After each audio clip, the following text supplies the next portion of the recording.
Hi friends, welcome back to காமமும் காதலும். இன்றைக்கி நம்ம பார்க்க போகிற வீடியோ என்னென்னு பார்த்தீங்கன்னா, இந்த அறிகுறிகள் உங்கள் கணவன் அல்லது மனைவி கிட்ட இருந்தால் நீங்கள் ஒரு பாதுகாப்பான உறவில் இருக்கீங்களா? வாங்க இன்றைக்கி அதை பற்றி பார்க்கலாம். ஆண் பெண் இருவரும் மகிழ்ச்சியான வாழ்க்கையை வாழ உறவில் சில விஷயங்கள் கண்டிப்பாக தேவைப்படுகின்றன. ஒரு உறவு ஆரோக்கியமானதாகவும் பாதுகாப்பானதாகவும் அமைய நம்பிக்கை, உணர்ச்சி வெளிப்பாடு, புரிதல் உணர்வு போன்றவை அவசியம் தேவைப்படுகின்றன. என்னதான் எல்லாரும் உறவில் இருந்தாலும் ஒவ்வொருவருக்கும் தனிப்பட்ட விருப்பங்கள், ஆசைகள், உணர்வுகள் இருக்கும். இது இயல்பானது. உங்கள் தனிப்பட்ட உணர்ச்சிகளில் மூழ்கி பின்னர் உங்கள் உணர்வுகளை பற்றி உங்கள் துணையிடம் பகிர்ந்து கொள்வது உங்களுக்கு பயமாக இருக்கலாம். ஏனெனில் அதை அவர்கள் எவ்வாறு எடுத்துக்கொள்வார்கள் என்பது பற்றி தெரியாது. உங்களின் தனிப்பட்ட விஷயங்களை உங்கள் துணையுடன் பகிர்ந்து கொள்ள நீங்கள் அவர்கள் மீது அதிக நம்பிக்கையை கொண்டிருக்க வேண்டும்.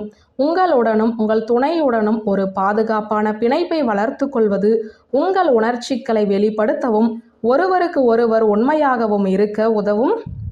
நம்பிக்கையுடன் இருப்பது, கோபம், வலி மற்றும் உணர்வுகளை புரிந்து கொள்வது போன்று உணர்ச்சி ரீதியாக இணைந்திருக்க வேண்டும். விஷயங்களை பகிர்ந்து கொள்வது மற்றும் நன்றாக கேட்பது, பிரச்சனைகளை புரிந்து கொள்வது, கவலைகளை சரி செய்வது போன்ற ஒரு துணையுடன் இருப்பது உணர்வு பூர்வமாக பாதுகாப்பான உறவாக இருக்கும். சிலர் பாதுகாப்பற்ற உறவில் இருக்கலாம். அந்த உறவில் இருக்கும் நபர் தங்களை பற்றி வெளிப்படுத்தும் போது அது உறவில் பெரிய சிக்கலாக மாற வாய்ப்புள்ளது. மேலும் உணர்ச்சி ரீதியாக பாதுகாப்பற்ற சூழலில் வாழ்வதும் உங்களை வெளிப்படுத்த முடியாமல் இருப்பதும் நீங்கள் ஒரு பாதுகாப்பற்ற உறவில் இருப்பதற்கான அறிகுறியாக இருக்கலாம்.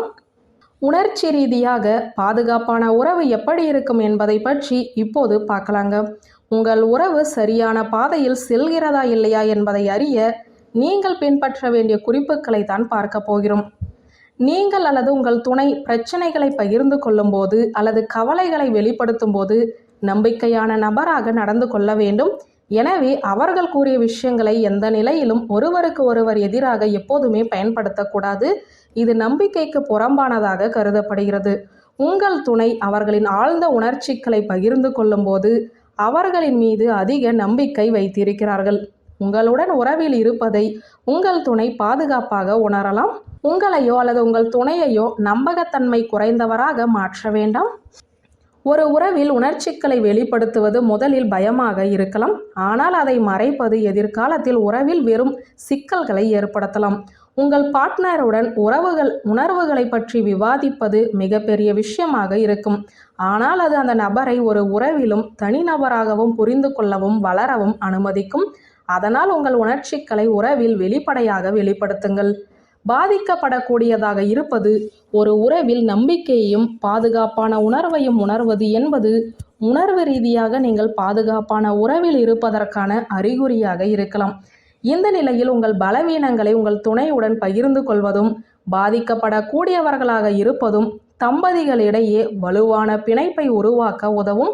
இது கூட்டாளர்களை நெருக்கமாக கொண்டு வரும் மற்றும் உணர்ச்சி பாதுகாப்பை ஏற்படுத்தும். ஆரோக்கியமான மற்றும் பாதுகாப்பான உறவில் தம்பதிகளுக்குள் நல்ல புரிதல் உணர்வு இருக்கும். தம்பதிகள் இருவருக்கும் உறவு எந்த இடத்தில் இருக்கிறது, அதன் எதிர்கால வாய்ப்புகள் பற்றிய தெளிவான யோசனை மற்றும் புரிதல் இருக்க வேண்டும். இது எதிர்காலத்திற்கான குழப்பத்தை நீக்கி உறவை மகிழ்ச்சியாக வாழ அனுமதிக்கும். ஒவ்வொரு தம்பதிகளுக்கும் புரிதல் இருக்க வேண்டியது மிக முக்கியம். உறவில் எல்லைகளை அமைப்பதும் முக்கியம். ஒரு உறவில் உங்களுக்கு என்று தனிப்பட்ட இடத்தை வைத்திருப்பது உங்கள் தனித்துவத்தை பராமரிக்க உதவும்.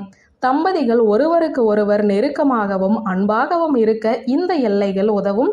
தம்பதிகள் ஒருவருக்கு ஒருவர் எல்லைகளை மீறாமல் இருப்பது உறவை ஆரோக்கியமாக வைத்திருக்கும். ஒரு உறவில் நிலைத்தன்மை மிக முக்கியமானது. நீங்கள் அல்லது உங்கள் துணையின் நடத்தை சீரானதாக இருந்தால் அது தம்பதியர் ஒருவருக்கு ஒருவர் சில எதிர்பார்ப்புகள் வைத்திருக்க அனுமதிக்கும். உங்கள் அல்லது உங்கள் கூட்டாளியின் தேவைகளை பூர்த்தி செய்ய வேண்டும். ஏனெனில் உறவுகளில் எப்போதும் எதிர்பார்ப்புகள் இருக்கும். அவற்றை ஒருவருக்கு ஒருவர் பூர்த்தி செய்ய வேண்டும். வியூவர்ஸ், இந்த வீடியோ பிடித்திருந்தால் லைக், கமெண்ட், ஷேர் பண்ணுங்க. நன்றி.